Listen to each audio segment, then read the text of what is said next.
Boa tarde, Thaís, tudo bem? Oi, Fernando, eu tô bem, e você? Oi, Thaís, você me ouve?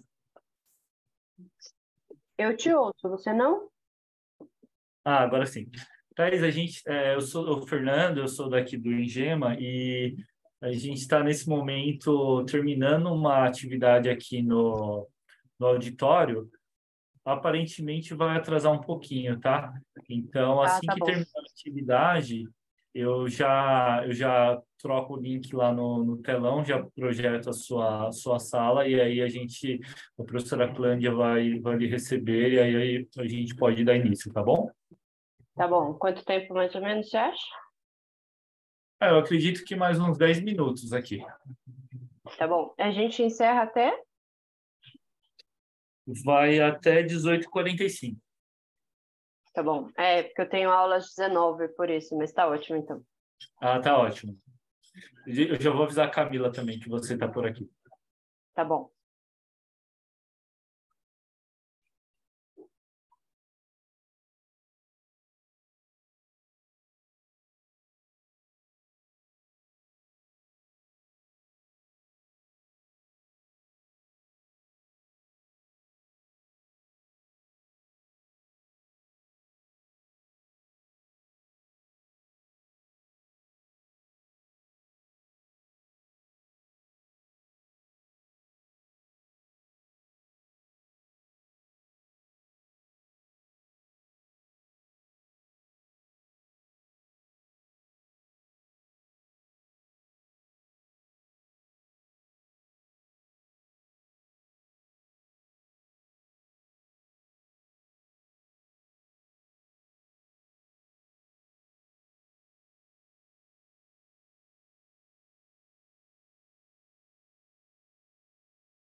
Thaís, tudo bem? Olá, boa tarde. Já estamos aqui no auditório com o link, tá? A Camila vai entrar para fazer sua apresentação e aí já poderemos começar. Tá ótimo.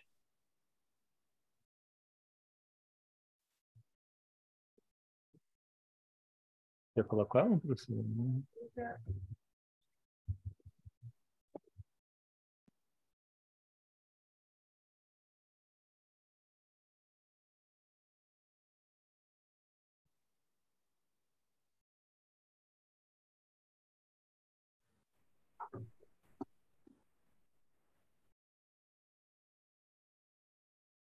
Não tem a postura do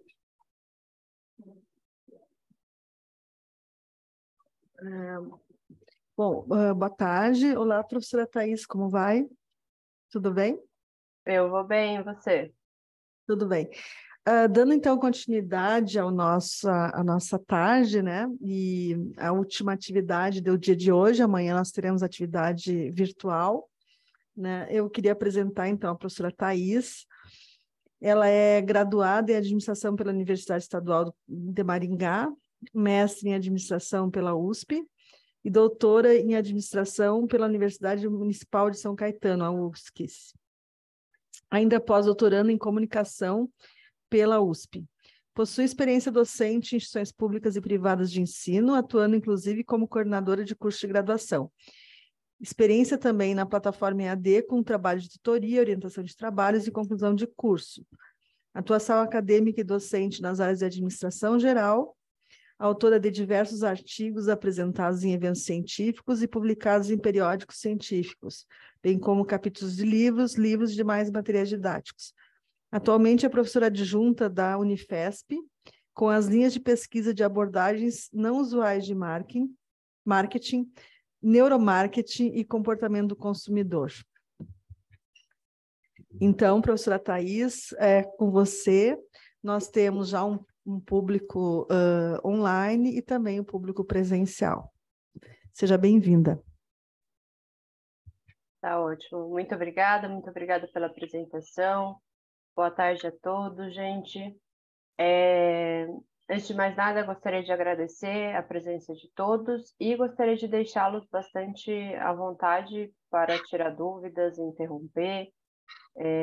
Não precisa aguardar até o término da palestra, mas também, se quiser fazê-lo, a gente pode conversar depois. Então, o título dessa palestra, eu venho apresentando essa palestra já há um tempo e eu vou variando no título. Mas é verdade, é o washing, porque a gente começa a ver uma proliferação desses washings. Então, uma discussão aí sobre os falsos discursos mercadológicos. Conforme vocês devem ter aí visto no decorrer do evento, a gente começa a ver, principalmente na administração, depois de 1960, a repercussão de diversas problemáticas vinculadas à atuação organizacional. Ou seja, eventuais impactos que a atuação organizacional deixa aí no meio ambiente e na sociedade. Em relação à questão ambiental, a gente tem diversas problemáticas como essas que são apenas sugestivas, mas principalmente a discussão sobre os recursos naturais, o quanto eles são esgotados, o quanto eles são renováveis, e o desgaste que a gente faz em relação a todas as outras espécies que não a nossa. E também a gente começa a ter a repercussão de diversos problemas sociais, principalmente aqui na área mercadológica, que é da minha atuação, em questão do consumismo. Eu acho que tem alguém com o microfone aberto, não sei se eu consigo mutar.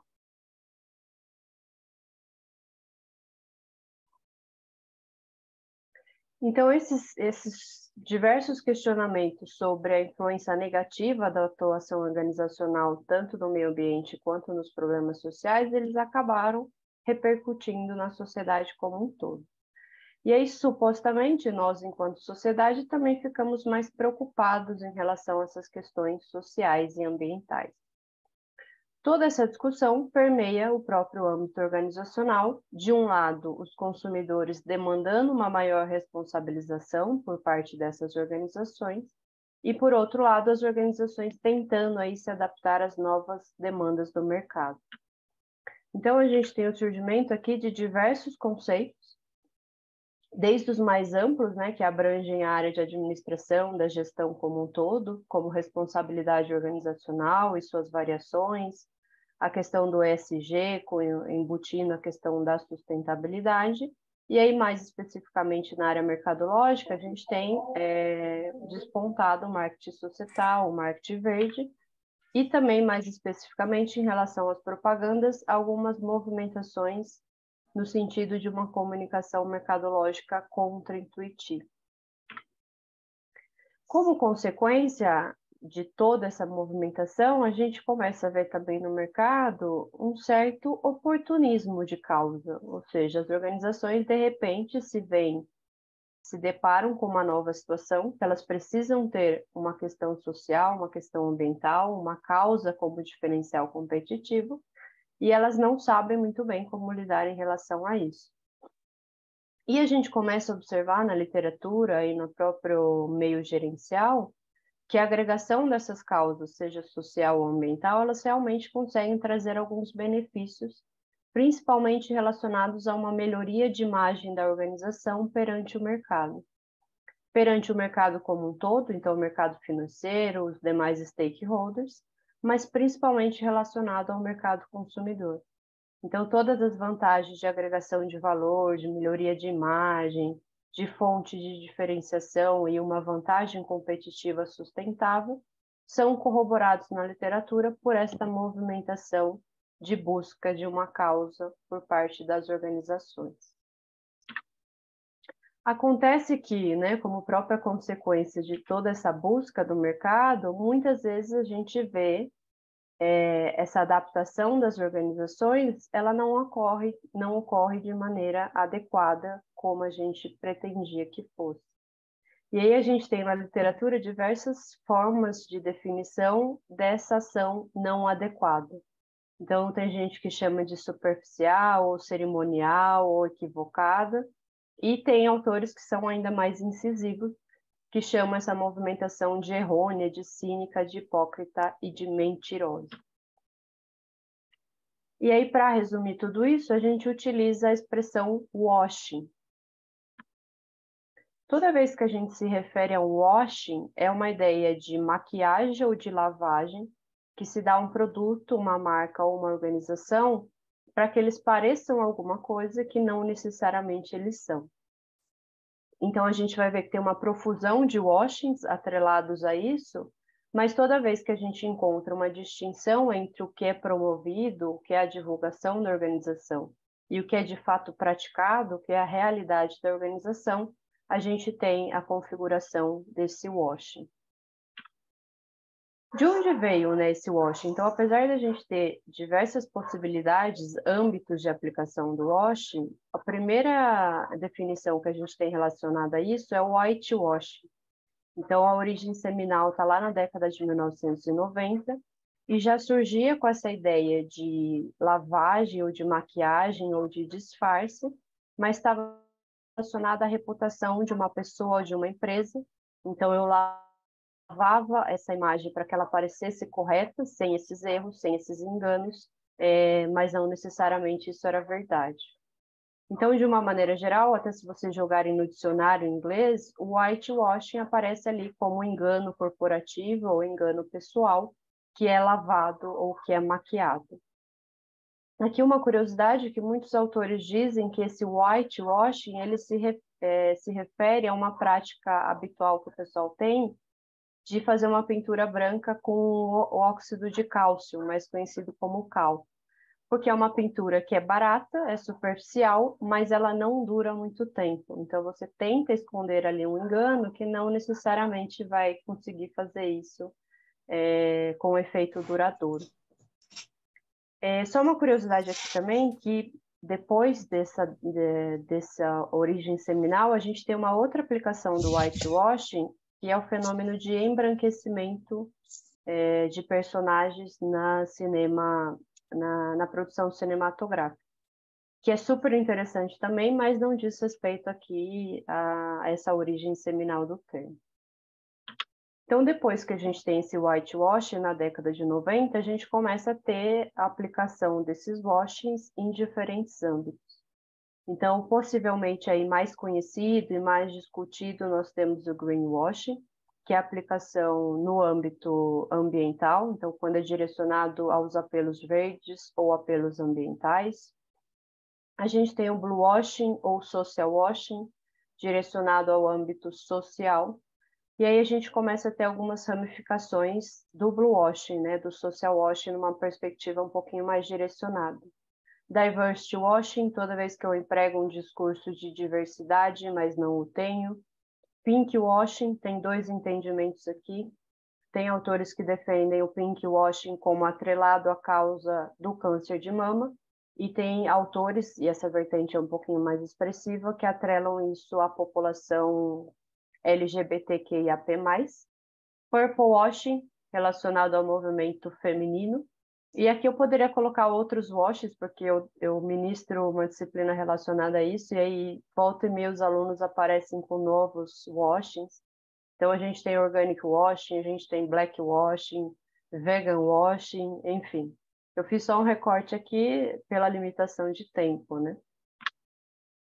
Então, o primeiro e talvez mais conhecido, e é também o que eu mais estudo, comecei a estudar ele lá desde o mestrado, é o greenwashing. Apesar da gente achar que é uma prática não recorrente pelas organizações, infelizmente o que a gente vê noticiado frequentemente é o inverso. Então, sim, o greenwashing ele é uma realidade a nível mundial e também acontece, também se repete aqui no nosso cenário nacional. Essa é uma pesquisa já relativamente recente, então ela é lá de 2015, em que foi feita uma varredura dos produtos comercializados no Brasil, e aí eles conseguiram identificar nestes produtos 80% deles com prática de greenwashing. Aqui eu só trouxe a título ilustrativo, né, porque muitas vezes o mesmo produto ele utiliza diferentes apelos ambientais. Então, por um lado, a gente vê um aumento na prática de divulgação de apelos ambientais, e aí, concomitantemente com isso, a gente também tem um aumento na prática de greenwashing. Como curiosidade, lá naquela época, lá em 2015, o setor que mais praticava greenwashing, segundo essa varredura, era o setor de cosméticos e higiene. E a gente vai observar que isso tendeu a se manter verdadeiro com as outras pesquisas posteriores. Nessa mesma análise, eles fizeram um aprofundamento, então esse estudo aconteceu um pouquinho depois, é do IDEC. Eles fizeram um recorte ali de 500 produtos que fizeram um filtro de todos os produtos que tinham uma alegação de cunho socioambiental, nessas três categorias, então, de novo, higiene e cosméticos, produtos de limpeza e utilidades domésticas. Esse filtro foi justificado pela maior utilização de apelos ambientais, e na varredura ali eles encontraram que metade dos produtos faziam prática de greenwashing.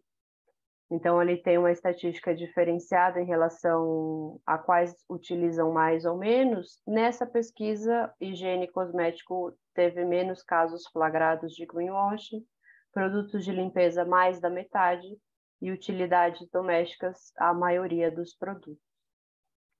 Uma coisa é eu cometer a prática de greenwashing enquanto organização. Então, esse estudo ele fez um mapeamento inicial, mas ele buscou levar essa informação para as organizações.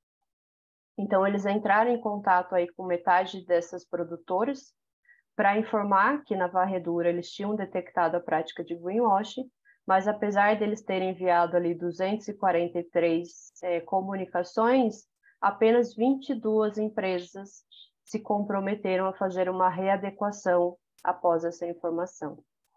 Então, a gente tem muita discussão sobre a subjetividade do greenwashing, e de fato é uma discussão válida, mas a partir do momento que eu tenho um Instituto de Defesa que evidenciou a prática de greenwashing e me comunicou, e eu deliberadamente resisto a fazer a modificação, aí eu acho que é um nível um pouquinho mais grave da prática de greenwashing. A gente tem outras métricas aqui, e é um pouco mais abrangentes, né? Então, quando a gente fala da Bolsa de Valores e dos dados em relação ao ESG, ainda que a gente fale que existe toda a questão do compliance, que os dados divulgados eles têm que ser verificáveis, não necessariamente isso de fato acontece. Então, uma estatística semelhante ao que a gente viu em relação à varredura de produtos, também os dados divulgados pelas organizações, metade delas ali não conseguem garantir uma comprovação das informações enviadas. É uma prática recorrente, se você entrar nas principais páginas ou redes sociais das grandes organizações, eles vão ter lá princípios ou valores em que eles estampam o compromisso deles com a sustentabilidade. E aí a gente pega aqui um recorte da Samarco, eu entrei lá no site deles, eles têm toda uma política de comprometimento com a sustentabilidade, e a gente não precisa puxar muito tempo longe na nossa memória para relembrar que um dos piores desastres ambientais que a gente já vivenciou aqui no nosso país decorre justamente desta empresa. A gente tem um monte de discussão sobre, ok, a empresa foi imputada, foi julgada, teve que pagar lá os danos morais, os desastres ambientais, mas também tem toda uma argumentação do quanto esse valor ele de fato é suficiente para reverter o prejuízo ambiental. Uma outra empresa também bastante óbvia, Petrobras, se vocês entrarem lá no site, também tem toda uma política do meio ambiente, sustentabilidade, inclusive aqui com uma diversificação da aplicação do respeito ao meio ambiente. E também fiz um recorte aqui bastante aleatório, mas é só jogar no Google que vocês vão encontrar aí recorrentes casos de prejuízos ambientais causados pela Petrobras. A gente tem esses casos que são mais óbvios, mas a gente tem casos mais sutis também em relação, por exemplo, a algumas grandes concessionárias que também foram autuadas aí em relação à prática de greenwash. Como eu falei para vocês, eu estudo greenwash já há um tempo, então eu trouxe aqui um recorte de um estudo que eu fiz sobre isso, que eu fiquei muito curiosa em relação a isso. A Bombril, ela inicialmente lançou essa embalagem desse lado esquerdo, em que a embalagem tinha ali um produto 100% ecológico e um apelo eco no destaque verde. A gente teve reclamações por parte dos consumidores, o que é ótimo e quase nunca acontece. Essas reclamações foram feitas no CONAR, que é o nosso Conselho Nacional de Autorregulação Publicitária, que também não tem muita atuação, mas nesse caso teve, e foi lá e sugeriu a Bombril modificações. A Bombril, muito gentilmente, acatou essas modificações e propôs essa nova embalagem dela, do produto dela, com a seguinte modificação. Produto 100% ecológico, que é esse apelo com fundo marrom ali na parte inferior, passou a ser muito mais higiênico. Acontece que o apelo ambiental de maior destaque, que é esse eco, ele se manteve também na nova embalagem. E aí, por que o produto está fazendo uma prática de greenwashing? Primeiro, ele está utilizando de cores e frases alusivas ao caráter ambiental, e ele é um produto bastante danoso ao meio ambiente, porque ele é uma palha de aço, né? Então, apesar da gente ter aí a atuação por parte do CONAR, se vocês forem olhar na despensa da casa de vocês, a embalagem do produto da Bombril, ela ainda tem a prática de greenwash. Então, a gente bolou um experimento em relação a isso, inclusive utilizando a técnica neurocientífica de monitoramento ocular. Monitoramento ocular, para quem não conhece, a gente consegue entender o processo de recepção e processamento visual dos nossos consumidores. A gente consegue entender quais foram as áreas visualizadas e quais não foram simplesmente ignoradas pelos nossos consumidores, e eu consigo fazer uma distinção em termos de intensidade, entre pontos que foram pouco focados até pontos que foram muito focados. Então, nessa primeira, que a gente chama de mapas de calor, eu só consigo entender as áreas que foram visualizadas, que estão ali aparecendo, e as que estão com pontos pretos é que elas não foram visualizadas, elas foram ignoradas. Vejam que aqui, já inicialmente, a gente percebe que o apelo 100% ecológico, ele teve alguns pontos ignorados. O apelo muito mais higiênico teve um pouquinho mais de destaque, mas independente da manipulação aqui no caso, sempre foi visualizado, sempre foi focado o apelo verde eco.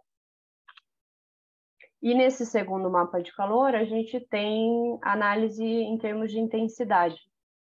Então, os pontos que estão ali em verde, eles têm baixa intensidade. Os pontos que estão em amarelo, média intensidade, e os pontos que estão em vermelho, alta intensidade.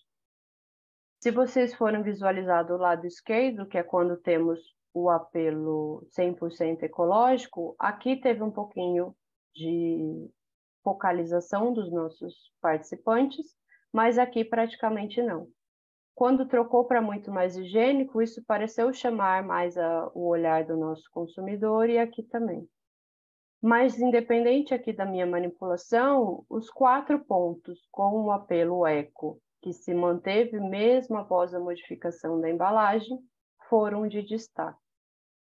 Aqui a gente tem toda uma possibilidade de análise de métricas, então a gente faz uma distinção entre o que é visualização, que são aqueles pontos varridos de forma mais rápida e quase automática, e o que é fixação, que são aqueles pontos que a pessoa ficou um pouquinho mais de tempo. Por que isso é importante? Porque a gente não tem como mensurar especificamente a atenção, mas o monitoramento ocular, ele me dá uma inferência da atenção, no sentido de que quanto mais tempo o meu consumidor fixou o olhar ali, possivelmente também maior a tendência dele ter prestado atenção naquela informação. E aí, neste caso, neste artigo, além do monitoramento ocular, a gente também aplicou questionário. E a gente conseguiu atestar aqui que tanto de maneira implícita quanto de maneira explícita, o consumidor ele compra essa falsa imagem verde vendida. Inclusive avalia a Bombril como uma das empresas sustentáveis. Então a gente percebe aqui uma capacidade de influência da prática do greenwashing perante uma baixa criticidade do consumidor e uma incipiência na ação do CONAR que é meramente sugestiva e parcial. Um outro washing que a gente tem, que começa a ser mais estudado agora, é o blue washing, ou social washing. A gente vê muita perspectiva do blue washing junto com o social washing, né? Pelo próprio conceito de sustentabilidade, a gente tenta trabalhar esses 3 construtos juntos. Então, em geral, as matérias que a gente enxerga dizem respeito aos 2, mas a gente tem só relacionado ao social washing de fato. Então, essa é uma matéria que apareceu durante a pandemia, de que mesmo as organizações que tentavam adotar uma causa social perante o período pandêmico, não necessariamente agiam de uma maneira adequada. Um grande exemplo que ficou famoso, não sei se vocês acompanharam, foi o caso da Nestlé, que também, se vocês entrarem lá no site, tem todos os valores de respeito, não só ao meio ambiente, mas fazendo recorte aqui social, dos consumidores, dos indivíduos, das famílias e das comunidades. E aí teve um caso deflagrado de que, segundo uma fonte interna, foi vazado um documento em que a organização ela atesta o conhecimento de que quase metade dos seus produtos não é saudável. Principalmente quando a gente fala naqueles produtos com muito conservante, aqueles ultraprocessados. Então, aqui a gente tem um caso de blue washing. Muito que a gente tem da literatura pertinente ao blue washing associa o blue washing ao Pacto Global da ONU. Então, é uma forma deles falarem que as organizações se vinculam a esses princípios de sustentabilidade, associando a sua imagem a esse pacto global ou à própria ONU, mas não necessariamente o fazem de maneira adequada. Tem muita crítica em relação a esse pacto global, eu vejo como uma primeira iniciativa aí por parte das organizações, mas não tem mecanismos de regulação, não tem mecanismos de compromisso, de comprovação, e é um acordo voluntário.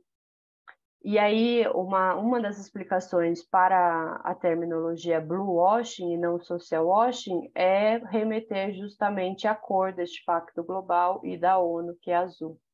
Então, tem artigos que, inclusive, falam que essas empresas se vestem da bandeira do Pacto Global ou da ONU para que pareçam socialmente corretos sem ser. Aqui um recorte que eu acho interessante é que a gente costuma pensar muito no bluewashing das organizações em relação à comunidade externa, né? Então, quando as organizações se dizem socialmente responsáveis perante os seus consumidores.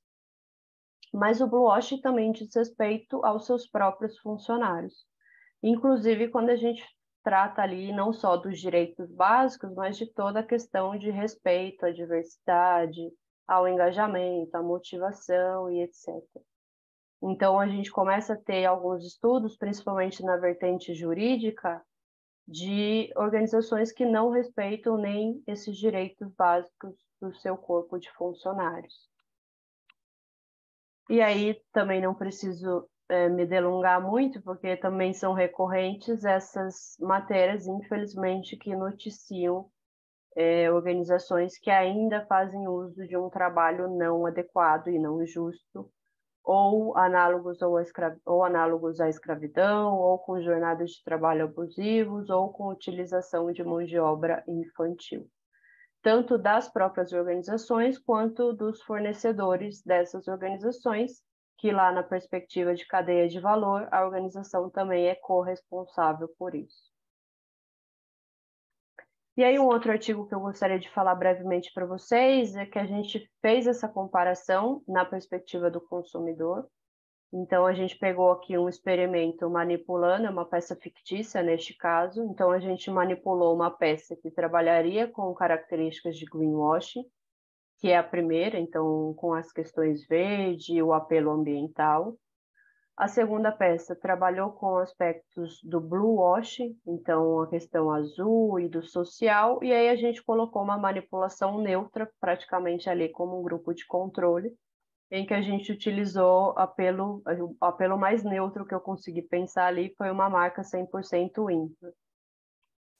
Aqui a gente também fez um monitoramento ocular, então nas figuras acima estão as visualizações, vocês podem observar que elas são mais intensas, porque a gente faz uma varredura rápida de toda a imagem, e embaixo a gente tem as fixações. Então vejam que quando a gente trata aqui do último apelo 100% ímpar, isso praticamente não chamou o olhar dos consumidores. O ambiental chamou um pouquinho e o social chamou mais. Então, esses mapas de calor, eles são muito bons a nível exploratório, mas a gente também tem métricas associadas que a gente pode fazer a nível explicativo. E aí, o que a gente descobriu aqui, de novo, que as organizações que utilizam tanto do greenwashing quanto do bluewashing conseguem vender essas falsas imagens. Aqui, os resultados foram até um pouco mais extensos do que no primeiro estudo. A avaliação da marca foi melhor quando tinha tanto greenwashing quanto bluewashing em comparação ao grupo de controle. Foi obtida melhor reação emocional ao anúncio. Então, esses apelos, tanto ambientais quanto sociais, eles se mostraram tanto eficientes nas métricas implícitas, como, de novo, nas métricas explícitas. Tudo isso acontece frente à ainda baixa criticidade do consumidor, que o coloca ali numa situação de vulnerabilidade frente aos falsos discursos mercadológicos. A gente tem mais ramificação aqui, então a gente tem o diversity washing, principalmente voltado ao próprio ambiente da organização, ao seu corpo de funcionários. Então, muitas organizações dizem que respeitam o critério da diversidade em diferentes níveis da organização, mas não necessariamente isso é verdade. Então, algumas matérias aqui noticiando. Cada vez mais a gente tem defesas e estudos que evidenciam que sim, quanto mais diverso o seu corpo de funcionários, melhor para a organização, por questões de abertura, de engajamento, de inovação, mas não necessariamente as organizações já chegaram nesse nível, né? Aqui algumas notícias infelizes, que também são relativamente recentes, que acontecem tanto relacionados ao próprio corpo de funcionários, quanto ao tratamento com consumidores, e são grandes marcas aqui, recorrentemente também mencionadas. Aqui eu só gostaria de pontuar para vocês que a gente fez esse estudo, ele já foi apresentado, mas ele ainda não foi publicado, então eu não vou conseguir trabalhar muito a fundo com vocês, mas era justamente entender essa perspectiva do diversity washing pelos próprios funcionários. Então a gente fez diferente dos outros, em vez de ser um experimento, a gente fez grupos focais com estagiários e com funcionários em regime efetivo, principalmente vinculando a marca empregadora, né? Então, como tentativa de diminuir essa capacidade de propagação dos falsos discursos mercadológicos, a gente tem algumas certificações, mas não necessariamente também todas as certificações são confiáveis. Então, aqui o conceito da marca empregadora, o employer brand, ele trabalha muito com a questão da diversidade, que é um discurso que as organizações, praticamente todas, já estão fazendo. E segundo a percepção dos próprios funcionários, eles conseguem enxergar a diversidade em níveis hierárquicos inferiores e também em regimes de trabalho mais flexíveis, como é o caso de estagiário. Mas quando a gente vai subindo esses níveis hierárquicos, a gente vai percebendo uma diminuição da diversidade. E aí a discussão que a gente pode fazer é que essa incorporação da diversidade ela não acontece de maneira efetiva e não chega realmente nos cargos que conseguiriam fazer uma modificação estrutural. Então, ok que a gente está começando a trabalhar a diversidade, mas que essa diversidade realmente abarque aí toda a organização. E isso acontece mesmo quando a gente tem certificações em relação, por exemplo, a melhores empresas para se trabalhar. A gente também tem o pink washing, então, como eu falei para vocês, existe a perspectiva do pink washing relacionado ao falso discurso mercadológico da causa do câncer de mama, e existe a perspectiva do pink washing direcionado à comunidade LGBTQIAP+. E aí, como eu trabalho com a segunda perspectiva, eu só fiz esse segundo recorte para vocês. Então, a gente tem cada vez mais a questão do pink washing pelo crescimento do que se chamou do pink money, né? O mercado voltado a esse público LGBTQIAP+, que começa a ganhar poder aquisitivo e aí, como consequência da nossa sociedade de consumo, também começa a chamar a atenção do ambiente organizacional. Acontece que muitas organizações elas ainda utilizam como argumentação o respeito a uma parcela conservadora do mercado. Então, mesmo organizações que sabem que tem um mercado consumidor mais amplo, que inclusive inclui aí uma parte representativa do mercado LGBTQIAP+, dizem que não adequam as suas comunicações mercadológicas, por exemplo, por respeito ao mercado conservador, que pode não gostar e aí deixar de ser consumidor desta marca. Aqui eu poderia até atualizar um pouquinho a questão do pink wash, mas eu trouxe esse comercial do Doritos, que ficou muito famoso, que também sofreu algumas reclamações ali no CONAR, mas volta e meia a gente vê, mesmo organizações que tentam se voltar mais a esse público, não necessariamente o fazem de maneira adequada. Então, esse comercial, para quem não viu, eu recomendo que veja, ele é bem rapidinho. Ele chega a ser quase de mau gosto na construção. E, infelizmente, a gente observa aí outras comunicações mercadológicas que também eu não sei o que acontece, eu não sei quem cria, não sei se é quem veicula, que infelizmente realmente não refletem a demanda atual da sociedade.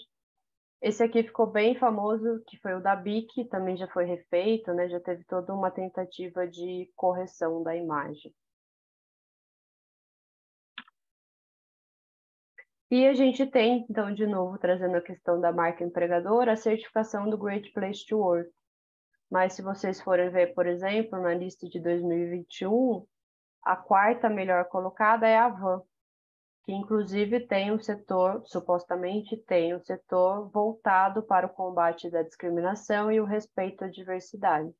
Mas também não tanto tempo atrás, a gente viu algumas falas tanto polêmicas quanto a algumas ações de conservadorismo por parte do dono da van, inclusive suspendendo aí algumas comunicações mercadológicas por não enxergar o conteúdo como respeitoso aos valores tradicionais da família brasileira.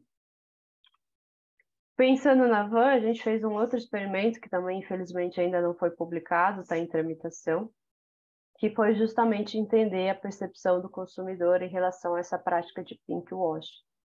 Esse experimento ele foi muito curioso porque a gente fez um primeiro experimento junto ao público geral e aí a gente fez um segundo experimento com o filtro do público LGBTQIAP+. E mesmo sendo um público que tinha ciência de tudo que aconteceu com a marca Van e etc., mesmo assim eles também não se mostraram críticos o suficiente para se protegerem dessa falsa imagem vendida. Então aqui, semelhante ao que a gente viu no greenwashing, o que a gente viu no bluewashing, aqui também a gente consegue atestar uma capacidade de influência da prática de falsos discursos mercadológicos, principalmente pensando no público-alvo interessado, que é o mercado consumidor. Aqui eu trouxe só como curiosidade o Purple Wash, que é relacionado ao público feminino. Então, acho que como grande exemplo de Purple Washing, a gente tem a comunicação mercadológica das cervejas, né, das bebidas alcoólicas, mas principalmente das cervejas, que num passado não tão antigo, tinham veiculações extremamente machistas. Elas, inclusive, estão fazendo todo um esforço de atualização desses conteúdos com a mesma lógica que a gente viu ali do Pink Money. Também as mulheres, elas começam a ganhar uma expressividade de poder aquisitivo, elas são também consumidoras desse mercado, e aí pela sociedade de consumo, as organizações também têm que direcionar o seu olhar para esse novo mercado consumidor. Então aqui tem algumas comunicações que são ainda piores, mas pelo menos são mais antigas, né? Então a gente pode dizer aí que era um reflexo da sociedade passada. Apesar disso, essa não é tão antiga assim, então ela aconteceu há alguns anos. A Skol fez uma ação promocional para o carnaval aqui de São Paulo, se eu não me engano, e aí colocou alguns outdoors que foi visto como uma frase extremamente machista, inclusive como talvez um incentivo ao assédio por parte dos homens. Teve muita reação das consumidoras, inclusive com essas imagens que eu coloquei aqui, e aí a Skol fez uma retratação pública disso. A Nike também ela é recorrente nesses diversos washes, mas eu fiz o recorte desse Purple Wash, que volta e meia ela traz algumas campanhas publicitárias bastante emotivas, né? De que a mulher, do empoderamento feminino e todo o respeito de que a mulher consegue fazer o que ela quiser, mas lá nos seus bastidores ela já teve alguns casos de deflagração do Purple Washing, e esse é um dos exemplos. Então, a mesma atleta que eles escolheram para expor, para endossar os seus produtos, teve um corte de salários, porque ela ficou grávida e entrou com ação judicial e etc. Então, de novo, ali um choque entre o que eu evito para o meu mercado consumidor e o que eu de fato pratico. Então, como síntese aqui, só fiz um recorte meio breve, né, pelo nosso tempo. Como síntese, muito cuidado com o que a gente vê por aí, porque as organizações, elas de fato emitem informações ou que são ambíguas, ou que não são adequadas, ou que são realmente falsas para o mercado consumidor. E, infelizmente, nós, enquanto mercado consumidor, compramos facilmente essas imagens falsamente vendidas pelas organizações. Então, infelizmente, a gente compra o que nos é dito, o que nos é divulgado. Mas ok, né? O que fazer? Em geral, eu jogo essa bomba aí no colo dos alunos ou de vocês aqui que estão comigo hoje, mas o que eu posso fazer para me defender em relação a isso? Bom, considerando todos os públicos interessados aqui, o encaminhamento é o mesmo. A gente precisa de maior conhecimento, de maior informação, mas a gente também precisa de maior conscientização. De quem? De todos os públicos que podem contribuir nesses fenômenos. Então, obviamente, por parte das organizações, a gente precisaria de uma maior conscientização na emissão do que elas fazem para o mercado, mas a gente sabe que as organizações por si só não necessariamente vão seguir esse caminho. Então, a gente tem a interferência de diversos stakeholders, a gente começa a ver que diferentes agentes conseguem contribuir numa minimização dessas práticas de falsos discursos mercadológicos, tanto instituições de defesa do consumidor, como o CONAR, o Conselho de Autorregulação Publicitária, o mercado financeiro, os próprios fornecedores conseguem atuar nesse sentido. A gente precisa de uma intervenção governamental, seja no sentido de regulamentação, de fiscalização dessas práticas, ou com políticas públicas para levar maior informação aos consumidores. A gente precisa dos consumidores e, infelizmente, eu sei que é difícil a gente fazer essa varredura, a gente ter esse senso crítico, mas a gente precisa empregar um pouquinho mais de criticidade nas nossas tomadas de decisão, nos nossos comportamentos de compra e consumo, porque nós somos a ponta final da cadeia produtiva, né? Então, nós temos ali o poder de começar a demandar mudanças significativas dessa cadeia de valor. E, obviamente, todo o âmbito acadêmico, nós pesquisadores temos uma contribuição não só teórica, mas uma contribuição gerencial. Então, um caminho para começar a dirimir e, quem sabe, eliminar de fato essa prática que se vê proliferada é o conhecimento e é a conscientização. Aqui eu trouxe só para aproveitar o momento e fazer a minha divulgação. Eu lancei um livro que trata justamente essas questões. Então, para quem tiver interesse, tem no formato digital por aí. Quem quiser comprar diretamente comigo também fica à vontade. E aproveitar para estender o convite, porque eu ministro uma disciplina justamente com esse nome lá no Unifesp, que é uma disciplina eletiva. Então, quem tiver interesse, quem quiser participar, fique à vontade, é só me contactar. Ou quem quiser fazer pesquisas relacionadas a isso, a gente sempre está ampliando aí a nossa rede de contatos. Gostaria de me deixar à disposição. Então, mais uma vez, gente, muito obrigada pela atenção, muito obrigada pela participação de vocês. Eu fico disponível aqui para a gente conversar, para a gente tirar dúvidas, para a gente confabular sobre o que a gente pode fazer. Quem tiver interesse em saber mais um pouquinho, está aí o meu e-mail, fiquem à vontade. Tem o meu currículo Lattes, que em geral as pessoas acham meio complicado, né, porque tem muita informação. Então, quem também quiser acessar as pesquisas que eu mencionei aqui, eu coloquei o link do ResearchGate, que é um pouquinho mais direcionado, dá para vocês acharem mais facilmente. Mas muito obrigada a todo mundo, e aí fico aqui à disposição para vocês.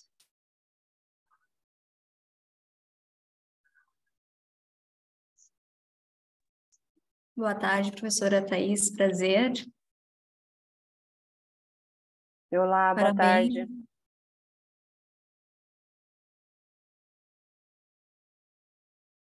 Acho que está um pouquinho ruim a minha internet, está atrasando o retorno. Vocês me escutam bem? Sim, escutamos. Professora, parabéns, então, pela excelente apresentação. Vamos aguardar, então, as perguntas. O pessoal hoje ele está bem tímido. Tempo chuvoso, né? O pessoal dá uma... A senhora está em São Paulo?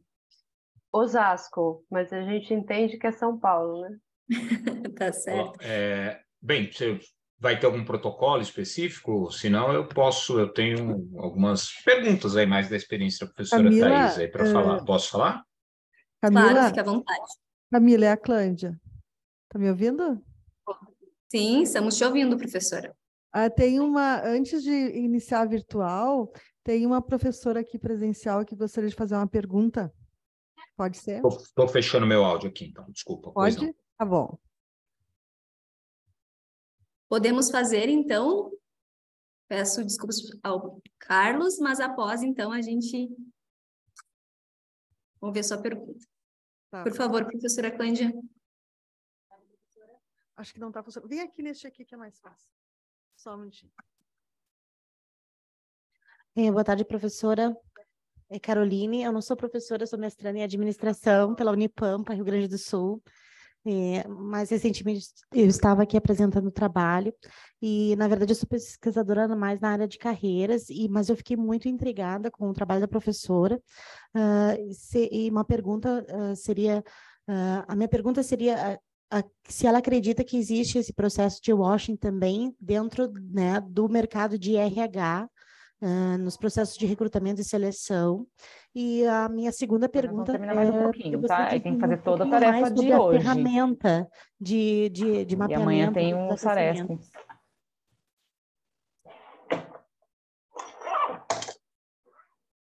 Eu só não consegui ouvir o término da questão, porque teve a interferência de algum outro áudio. Se existe no RH e...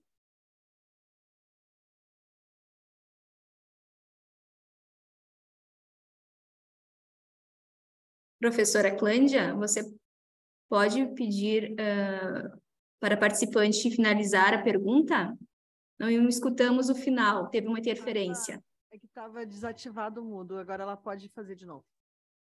E a minha segunda pergunta era a utilização da ferramenta, né, que ela utilizou ali na marca Bombril. Eu gostaria de entender um pouquinho mais como ela procedeu. Fernando, vocês estão escutando?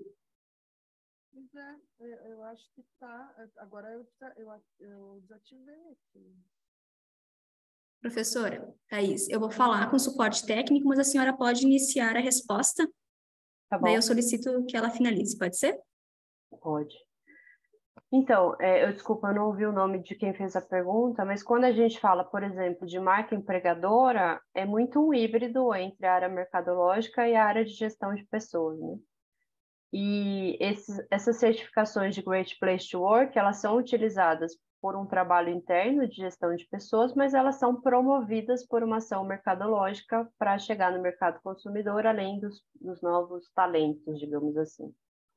E sim, por exemplo, o exemplo que eu mencionei do Diversity Washing foi justamente voltado para o ambiente interno. Então, desde a perspectiva do Blue Washing que a gente tem direcionado ao mercado consumidor, a gente também tem como reflexo dos bastidores das organizações, principalmente voltado ao corpo de funcionários. Então, a gente poderia estudar tudo isso não só pelo Blue Washing, mas especificamente pelo Diversity Washing e pelo Pink Washing também, porque se eu digo que promovo a diversidade além da racial, de gênero, mas também de orientação sexual, mas não tenho isso no meu corpo de funcionários, a gente já poderia classificar aí como um falso discurso mercadológico. E a segunda questão, que geralmente é uma curiosidade que o pessoal tem, por isso que eu falei que eu trabalho com neuromarketing, eu trabalho muito com a perspectiva de técnicas neurocientíficas. Então, essa que a gente utilizou, eu acho que é a mais acessível das técnicas neurocientíficas, que é o monitoramento ocular. Então, no primeiro exemplo ali do caso da Bombril, a gente fez uma coleta presencial, porque a gente tem ali na ECA, na Escola de Comunicação aqui da USP, um laboratório de neurofisiologia. Então, para quem nunca viu, ele trabalha com uma calibragem dos olhos, como se fosse aquele videogame com sensor de movimento. Então, eu consigo calibrar primeiro a movimentação ocular do meu respondente e aí eu consigo depois fazer todo esse mapeamento. No primeiro experimento, a gente fez presencial. No outro experimento ali do artigo da RSC, que eu comparei greenwashing com bluewashing e a peça neutra, a gente fez remoto, porque o contexto pandêmico, obviamente, nos trouxe desastrosas consequências, mas também nos trouxe benefícios em relação à ampliação de tecnologia, né? Então, hoje a gente tem possibilidades de plataformas online, que eu consigo fazer essa coleta remota, e o meu respondente acessa ali pelo notebook. Inclusive, essas plataformas têm planos gratuitos, principalmente para estudantes, que é o seu caso, então você consegue ter uma amostra um pouquinho maior, além, obviamente, dos recursos pagos. Então, são tecnologias que estão disponíveis e devem ser amplamente utilizadas por nós pesquisadores. Muito obrigada, professora. Ok, eu não sei, vocês estão me ouvindo bem? faltou complementar a tua pergunta, né? Ok, então a professora respondeu tudo. Obrigada, Thaís. Camila, fica contigo, então. Se eu fui colocar o pano de fundo aqui para ver como ficava, vi que ficou horrível, né? Mas tudo bem. É teste, porque amanhã eu vou precisar dele para fazer a apresentação. Thaís, parabéns pelo trabalho. Depois eu corrijo, eu tiro aqui o efeito, sem problema. Mas a pergunta é relativamente simples, assim.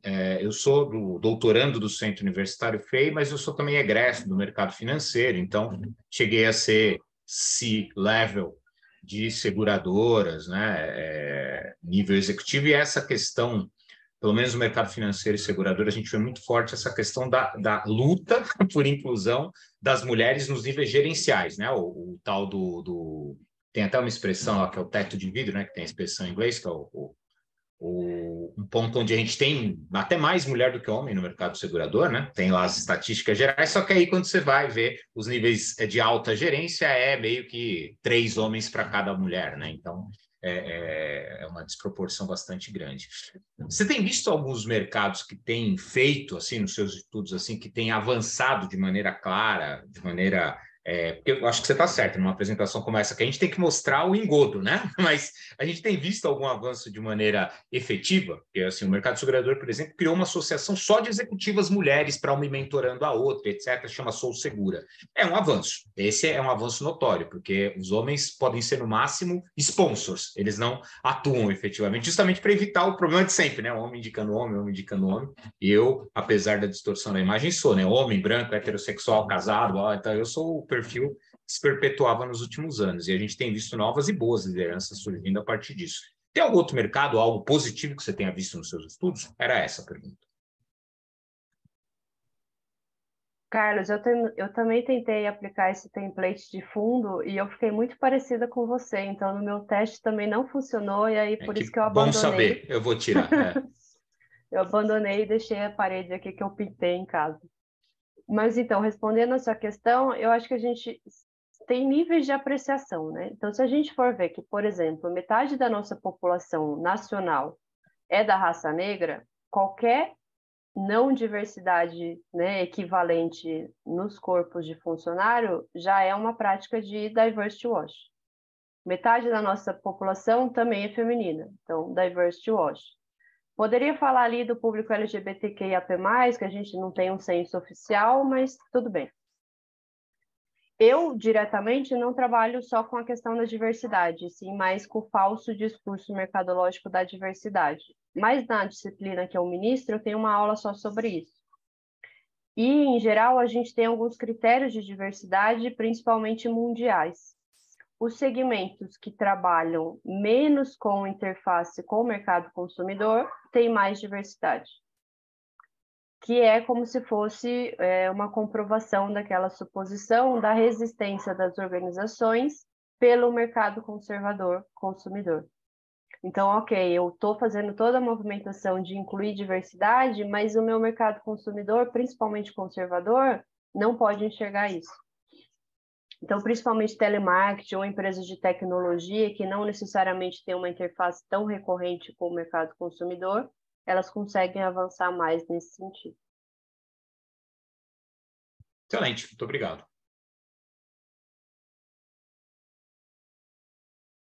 Mais alguma pergunta?